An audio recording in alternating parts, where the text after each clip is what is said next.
मैं सबूत रखूंगा आज इस विधानसभा के अंदर।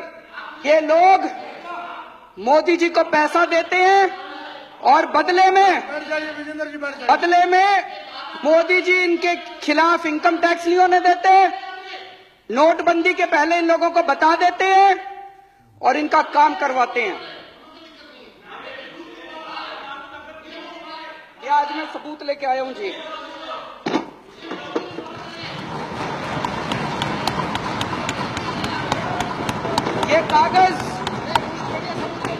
ये कागज मेरे कागज नहीं है जी, ये इनकम टैक्स डिपार्टमेंट के कागज हैं। इनकम टैक्स डिपार्टमेंट ने 15 अक्टूबर 2013 को आदित्य बिड़ला ग्रुप के ऊपर रेड हुई। उस रेड में इनकम टैक्स डिपार्टमेंट में रेड होती है, वो वहां से सारे उनके कागज उठा के लाते हैं। वापस आने के बाद इनकम टैक्स डिपार्टमेंट अपनी एक रिपोर्ट बनाता है उन कागजों के आधार पे, जिसको अप्रेजल रिपोर्ट कहते हैं। ये अप्रेजल रिपोर्ट है इनकम टैक्स डिपार्टमेंट की उस रेड की। उस रेड में उनके अकाउंटेंट से पूछा इनकम टैक्स वालों ने, अकाउंटेंट का नाम कोई सक्सेना था। सक्सेना ने कहा जी मैं हवाला का पैसा लेके आता हूं, मेरे बॉस हैं उनका नाम शुभेंदु अमिताभ है, वो जिस जिसको कहते हैं फिर मैं उनको पैसा जाके बांट देता हूं। शुभेंदु अमिताभ बिड़ला ग्रुप के ग्रुप एग्जीक्यूटिव प्रेसिडेंट थे। शुभेंदु अमिताभ के लैपटॉप, फोन, ब्लैकबेरी सब चेक किए गए तो उनके लैपटॉप से एक एंट्री मिली। ये एंट्री है 16 नवंबर 2012 की। इसमें लिखा हुआ है गुजरात सीएम 25 करोड़ रुपए। गुजरात सीएम के आगे 25 करोड़ रुपए, ब्रैकेट में लिखा है 12 डन, 12 दे दिए, रेस्ट क्वेश्चन मार्क। तो ये उसके बाद इनकम टैक्स डिपार्टमेंट ने अपनी एनालिसिस की है। ये उसकी एनालिसिस की कॉपी है। एनालिसिस में इनकम टैक्स डिपार्टमेंट लिखता है, considering the highly incriminating nature of transactions in the data retrieved from the laptop and hard disk of Shubhendu Amitabh and evasive replies and unsubstantiated claims made by him, it would be imperative for the assessing officer to scrutinize the data available in seized documents, including the laptop and hard disk, and determine the quantum of income concealed by Shri Shubhendu.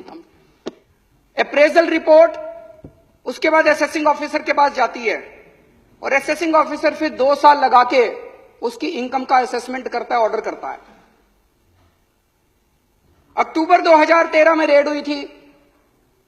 उसके बाद 6 महीने बाद इनकी सरकार आ गई तो assessing officer की हिम्मत नहीं थी जो इसकी जांच कर सके। उसके बाद तो इसकी कोई जांच नहीं हुई उसके बाद।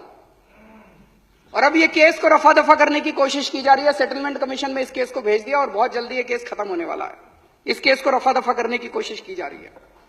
एक और बड़ी मजे की बात है, इसी रिपोर्ट के अंदर बिड़ला ग्रुप के जो पेंडिंग प्रोजेक्ट हैं गुजरात सरकार में, उनकी लिस्ट दी हुई है। इससे शक पैदा होता है कि आप ये पैसे ये काम करवाने के लिए दिए गए थे क्या।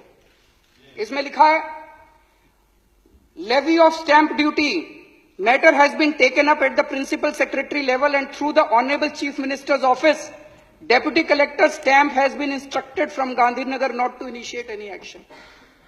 मतलब कि मुख्यमंत्री दफ्तर, गुजरात के मुख्यमंत्री दफ्तर ने स्टैंप ड्यूटी ना लेने के आदेश दे दिए हैं। इनको गैस की जरूरत थी तो इसमें लिखा है गैस के लिए भी बात हो गई है। तो जो जो काम पेंडिंग थे गुजरात सरकार में उनकी सबकी लिस्ट दी हुई है। तो एक मन में यह शक होता है ये 25 करोड़ रुपए ये सारे काम करवाने के लिए पैसे दिए गए थे। एक और इसी तरह का इंसिडेंट हुआ। अगर ये एक ही होता तो लगता कुछ गड़बड़ है। 22 नवंबर 2014 को सहारा के यहां रेड हुई। एक कमरे से 130 करोड़ से ज्यादा का कैश मिला। वहीं पे कुछ कागज मिले, उन कागजों में भी नरेंद्र मोदी जी का नाम है कि लगभग 400-500 करोड़ रुपए देने की बात है उन कागजों के अंदर। और कई नेताओं के नाम है, कई मुख्यमंत्रियों के नाम है देश के, उनमें नरेंद्र मोदी जी का नाम भी है। लेकिन इसकी अब जांच कौन करेगा?